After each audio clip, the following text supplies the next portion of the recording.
Notre invité Philippe Doucet soutient Manuel Valls, député socialiste. Vous a écouté avec un petit sourire. Je ne sais pas s'il est complètement sincère. Est-ce que vous croyez, Monsieur Doucet, que Monsieur Cambadélis soit un homme à manipuler les chiffres? Non, je crois pas. Bon, là, la charge de votre confrère, est bien massive. Non, je pense que, honnêtement, la difficulté, mais ça, c'est au Parti socialiste d'apprendre à la traiter, c'est que tout le monde veut les résultats à 20 heures.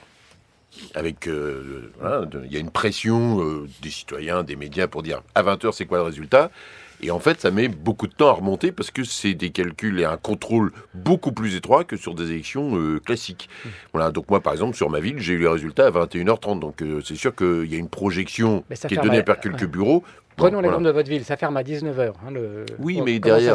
Il y a quand même combien de personnes dépouillées à ce moment-là? Mais vous avez, après, c'est comme l'organisation d'un bureau de vote, vous avez une ou deux tables par bureau, et puis vous contrôlez ce qui a été voté, et derrière, ce que fait la haute autorité, c'est qu'il y a ceux qui ont payé, vous voyez, il y a ce système-là que vous n'avez pas dans un bureau de vote classique, donc il vérifie que le nombre de votes correspond bien aux 1 euro qui ont été versés par chacun des électeurs. Vous voyez, vous avez cette dimension financière, entre guillemets, de contrôle, de rapprochement entre les 1 euro versés et le nombre de votants. Et donc, vous avez cette mécanique-là.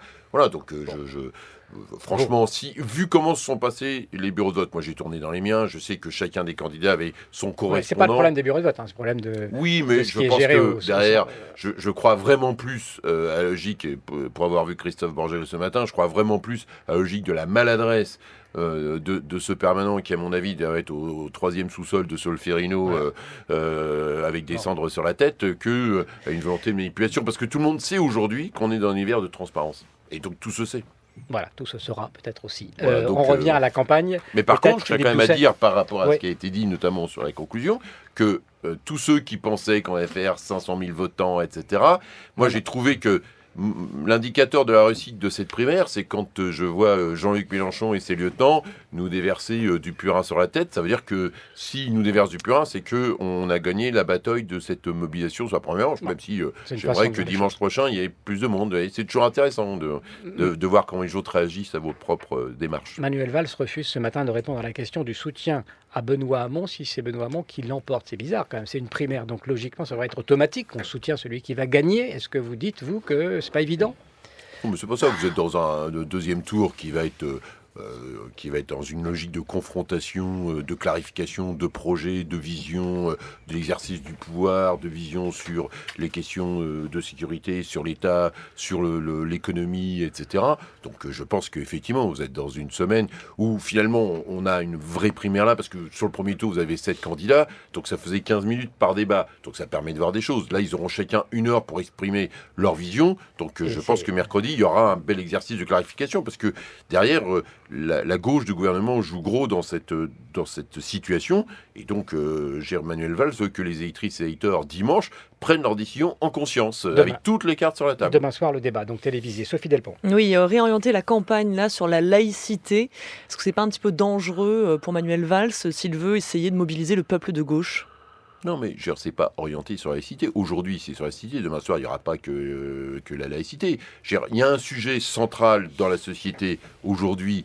Quand Claude Bartholone il fait la campagne des élections régionales, il parle de la sécurité dans les transports en commun. Quand vous parlez simplement de la sécurité dans les transports en commun en Ile-de-France, ça ne fait pas lever les foules. Vous parlez de la sécurité des femmes dans les transports en commun, tout le monde a bien compris l'enjeu. Donc on sait bien que dans une société, la place des femmes est absolument centrale. Donc la place des femmes dans les espaces publics, on voit bien les logiques de régression. Quand il y a une manifestation dimanche contre l'IVG sur Paris, avec Sens commun et ça, vous voyez bien qu'il y a des facteurs régressifs dans la société française. La première manifestation anti-Trump, elle est portée par qui? Par les femmes. Donc on voit bien que la place des femmes est centrale. Et donc dans la laïcité, la question des femmes dans les espaces publics, la question de la liberté des femmes, c'est une question absolument centrale. Une dernière question. Benoît Hamon est attaqué très fortement par Manuel Valls. C'est une campagne totale.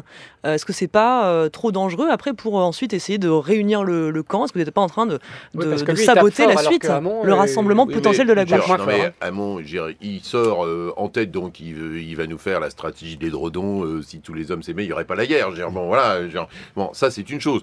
Là, nous, on considère que, au vu du type d'électorat qui est venu, on veut que toute la gauche légitimiste, tous ceux qui ont envie que la gauche gouverne, viennent voter dimanche. Donc Manuel Valls, il va mettre toutes les cartes sur la table pour que les gens ne puissent pas derrière « Ah, si j'avais su, etc. » Et après, etc. il va dire voter Hamon après. Il va réconcilier les gauches ensuite On verra dimanche soir. Oh, on verra. C'est pas sûr donc. Merci beaucoup, Philippe Doucet, d'avoir accepté notre invitation. Avec plaisir. Que vous êtes député socialiste et que vous soutenez, on l'a compris, Manuel Valls et qu'on attend demain ce débat télévisé.